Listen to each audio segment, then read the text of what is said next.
Halo, aku Eka. Aku mau cerita mengenai pengalaman aku lahiran BPJS, upgrade VIP, terus pasang KB IUD di Rumah Sakit Rapat Teresia Jambi. Nah, ting tong. Kita mulai dulu ya. Nih, aku lahiran HPL-nya itu sebenarnya minggu kedua bulan April. Nah, minggu kedua sekitar belasan gitu. Namun aku maju nih, jadi tanggal 6 April 2026.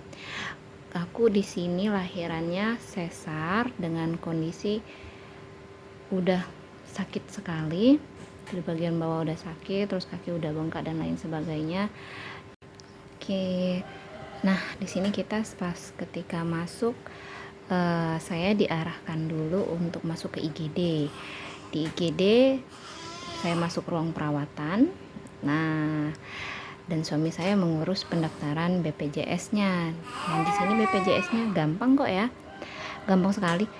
Karena saya menyiapkan berbagai macam fotokopi, KTP, KK, terus surat nikah dan lain sebagainya. Ternyata itu nggak perlu. Sama resepsionisnya ataupun petugasnya cuman minta fotokopi KTP, terus HP kita aktif di CKN, udah gampang. Jadi fotokopi yang saya siapkan itu nggak dipakai. Nah, di sini sangat mudah sekali, dan saya tidak menggunakan rujukan Vaskes 1. Saya langsung ke IGD.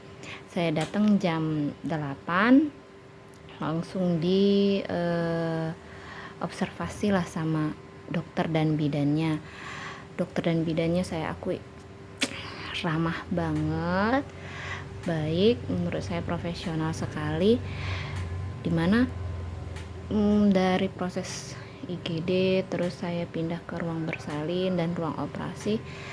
Di situ mereka memberikan penjelasan dulu sebelum melakukan suatu tindakan. Misalnya waktu di IGD membersihkan rambut kemaluan, izin ya Bu, karena kalau misalnya tidak bersih nanti akan mengganggu proses operasi dan lain sebagainya. Nah, jadi mereka menjelaskan dulu. Terus ketika pasang KB IUD juga, Ibu mau pasang KB IUD tidak? Mereka menawarkan dulu. Lalu ketika saya setuju baru di upgrade lagi sama suami saya untuk biaya KB IUD-nya itu. Jadi menurut saya sangat-sangat baik sekali, ramah, terus profesional banget. Dan ketika masuk pun ke ruang operasi juga seperti itu.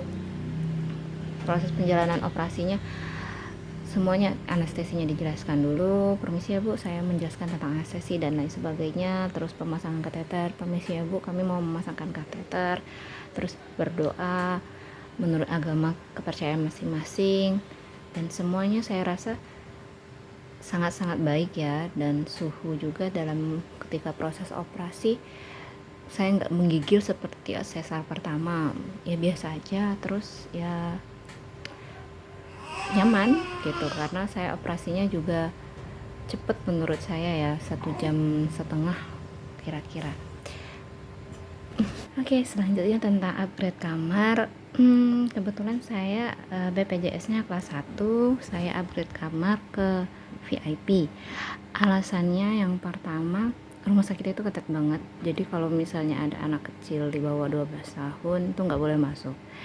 Sedangkan saya sudah punya anak 1, saya bawa bibi saya, suami, dan di situ udah, kalau upgrade VIP kan semua orang bisa masuk ya, bebas masuk mau berapa lama pun, mau tidur di situ. Jadi itulah alasan kami, karena saya bawa anak kecil, terus yang tinggal di situ nanti ada suami saya, anak saya, terus bibi saya, nanti bakal ada tamu. Jadi alasan utamanya itu. Yang kedua, fasilitasnya juga bagus. Nanti saya tunjukkan fasilitasnya. Ada sofa yang bisa jadi kasur, terus ruangannya lumayan besar ya, jadi kami bawa karpet lagi untuk tamu duduk atau apa. Terus yang ketiga, ada laci penyimpanan, namun di atasnya ada kayak bantalan gitu sehingga bisa dijadikan tempat tidur. Ada meja makan juga untuk pasien, AC, TV, terus kamar mandi yang satu kamar ya dengan kamar pasien gitu, jadi fasilitasnya oke. Untuk proses upgrade kamar pun gampang ya, kita cuman datang ke resepsionis yang tadi sekaligus pengurusan biaya dan lain-lainnya. Nah, di sini ada biayanya akan saya tampilkan selama 3 hari 2 malam.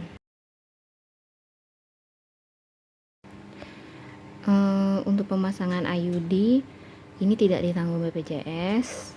Tapi kalau misalnya kalian biasa ke puskesmas itu gratis ya.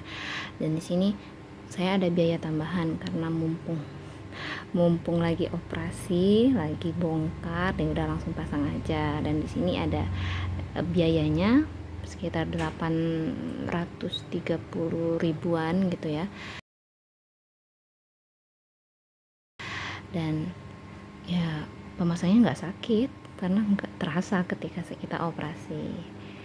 Nah, untuk selanjutnya kita harus kontrol nih seminggu setelah operasi. Misalnya saya kemarin keluar hari Rabu, berarti kontrolnya lagi hari Rabu. Untuk itu adalah sebagai penutup BPJS kita, karena katanya kalau misalnya kita nggak ikut konsultasi ulang, jadi biayanya akan dikembalikan lagi ke kita. Jadi ya sayang kan. Nah, udah kontrol lagi. Semoga kita selalu sehat ya untuk para ibu semuanya.